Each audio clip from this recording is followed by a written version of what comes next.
Adam and Eve were banished from the garden,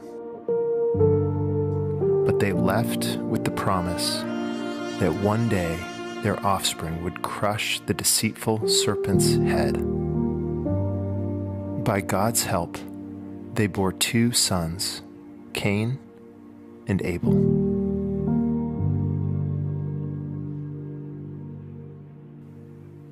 Cain raised crops from the stubborn soil. Abel led flocks of sheep through rugged valleys. Both brothers felt the toil of their father's curse: thorns, heat, exhaustion, and pain.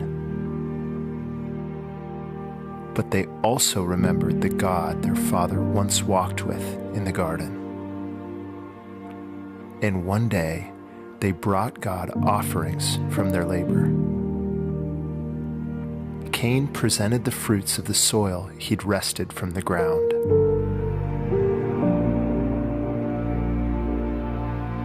Abel offered the firstborn lambs of his flock.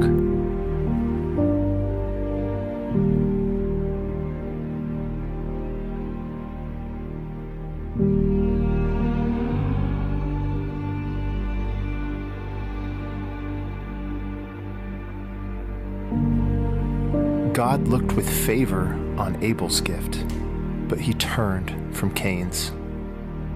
Cain's anger flared, and jealousy began its corrosive work on his soul.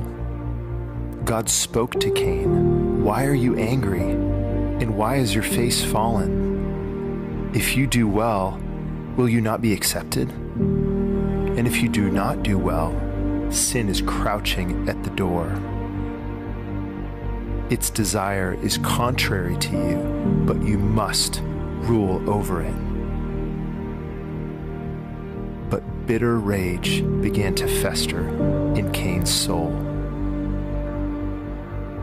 God offered him a path to safety, but Cain spurned the warning. His bitterness boiled into a deadly resolve, and out in the field, Cain struck.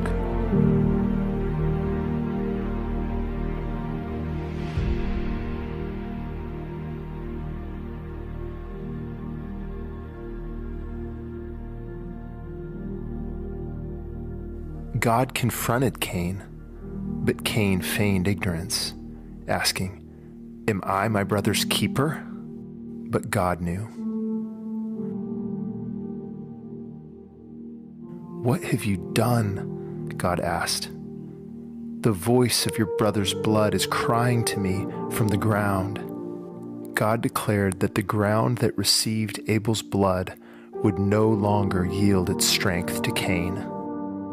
The fields he once worked would refuse him, and he'd become a fugitive, wandering the earth. Cain staggered under the weight of his judgment and cried out for help, afraid he'd be hunted and killed if left on his own. And even in judgment, God showed mercy.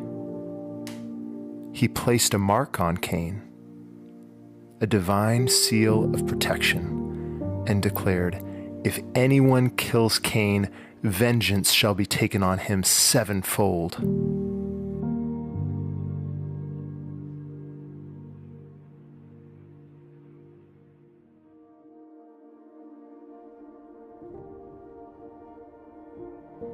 In wounded pride, the son of Adam spilled his brother's blood into the ground, blood that cries out for justice, and he was separated from God.